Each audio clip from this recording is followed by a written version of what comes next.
নমস্কার বন্ধুরা, নতুন আরও একটা ভিডিওতে সকলকে জানাই স্বাগত। আশা করি সকলে ভালো আছো, আমিও ভালো আছি। কিন্তু আমার তো প্রায় কদিন বলবো কেন, কয়েক মাস ধরেই মাথার যন্ত্রণায় ভুগছি আমি। তোমরা অনেকেই আমার ভিডিওতে যারা দেখো জানো, কিন্তু আমার রিপোর্টে কিছুই বেরোয়নি। তো সব শেষে আমাকে সবাই বললো তুমি একবার চোখের ডাক্তার দেখো, কারণ চোখের পাওয়ার বাড়লে নাকি এই সমস্যাটা হয়ে থাকে। তো আমার নিজের মামিমার হয়েছিল, তো সে আমাকে বলাতে আরও চেষ্টা করলাম যাতে এই সমস্যা থেকে বেরোবার। তাই আজকে বেরিয়ে পড়লাম। দুপুর প্রায় 12টার কাছাকাছি বাজে। এখন আমি বাগনান স্টেশনে আছি, আর শুধু আমি নয়, আমার সঙ্গে সৌমেন আছে। দুজনেই যাব মৌরিগ্রাম দিশাতে। তো ওটা তো সব থেকে ভালো চোখের স্পেশালিস্ট বলে ওখানেই যাচ্ছি। আর ফার্স্ট টাইম দুজনেই যাচ্ছি, তাই জানি না ওখানে সিস্টেমটা কি না কি। চলো আগে যাই, গেলেই জানতে পারবো।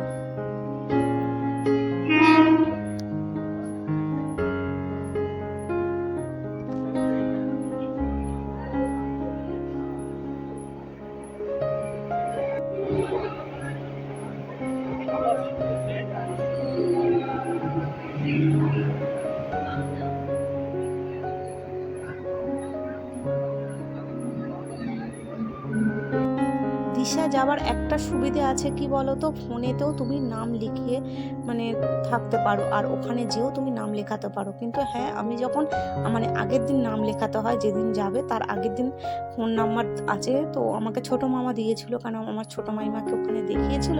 তো আমাকে নাম্বারটা পাঠাতে আমি ওই নাম্বারে কল করে আমার নামটা রেজিস্ট্রেশন করিয়ে নিয়েছি। কিন্তু ওখানে ভিজিট 200 টাকা নিয়েছিল, আর তোমাকে হাতে সময় প্রায় 3-4 ঘন্টার মতো সময় নিয়ে যেতে হবে। কারণ ওরা যেই ভিজিটিং টাইমটা দেয় তোমাকে দেখার জন্য, কিন্তু তারপরও তোমাকে 2-3 ঘন্টা এক্সট্রা লাগে ডাক্তারের কাছে যাওয়া পর্যন্ত। অনেক রকমের ওরা টেস্ট করে দিয়ে বসিয়ে রাখে, ডাক্তার কখন আসবে তবেই দেখবে। একদম যেই টাইম দিয়েছে ওই টাইমের মধ্যে হয়ে গেল, বাড়ি চলে এলাম, এটা কিন্তু কেউ ভেবো না। যদি কেউ দিশায় যেতে চাও তো আমাকে বলো, আমি নম্বর তোমাদেরকে সেন্ড করতে পারি। আর তোমাদের আর এই বিষয়ে কোনো যদি কোনো ইনফেকশন দরকার হয় আমাকে জানাবে, আমি তোমাদেরকে যথারীতি জানাবো। তো আমি তো দিশাতে মৌরিগ্রামে যাচ্ছি, ব্যারাকপুরেও আছে, কিন্তু এখন আমি মৌরিগ্রামটাই কাছে আমাদের। তো ফার্স্ট টাইম আমি কোনো চোখের ডাক্তারের কাছে যাচ্ছি, কারণ জানি না, আমার মাথার যন্ত্রণা তো প্রায় মাঝে মাঝে এখনও হচ্ছে। এমআরআই স্ক্যান সবই তো হয়েছে, কিছুতেই তো কিছু হচ্ছে না। তো তুমি বললো যে তাহলে একবার চোখের ডাক্তারটাই দেখাই। আর চোখের ব্যাপারে একটু ভালো জায়গাটা দেখাটাই ভালো। আর মৌরিগ্রামে একদম স্টেশনে নেমে রেল লাইন পার করে 1 মিনিটও যাবে না, তুমি দিশায় একদম পৌঁছে যাবে। তুমি প্ল্যাটফর্ম থেকেই দিশা দেখা যায়, এমন আর কি। খুবই কাছে, আর হাঁটাহাঁটির কোনো ব্যাপার নেই। একদম চোখ বুঝিয়ে কেউ যেতে পারবে, এই রকম একটা। তো ওখানে যাওয়ার পর যেটা সিস্টেমটা বুঝলাম, তো হাতে সময় নিয়ে যেতে হবে, খাওয়া দাওয়া করে বেরোনোটাই ভালো।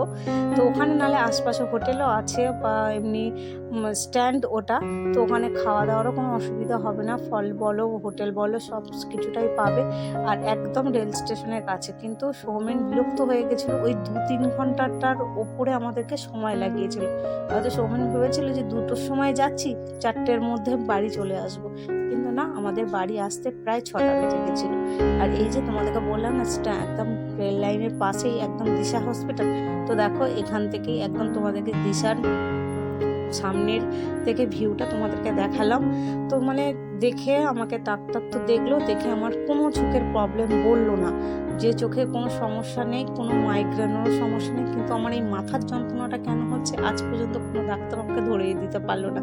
জানি না আমার এই যন্ত্রণাটা কবে নির্মূল হবে।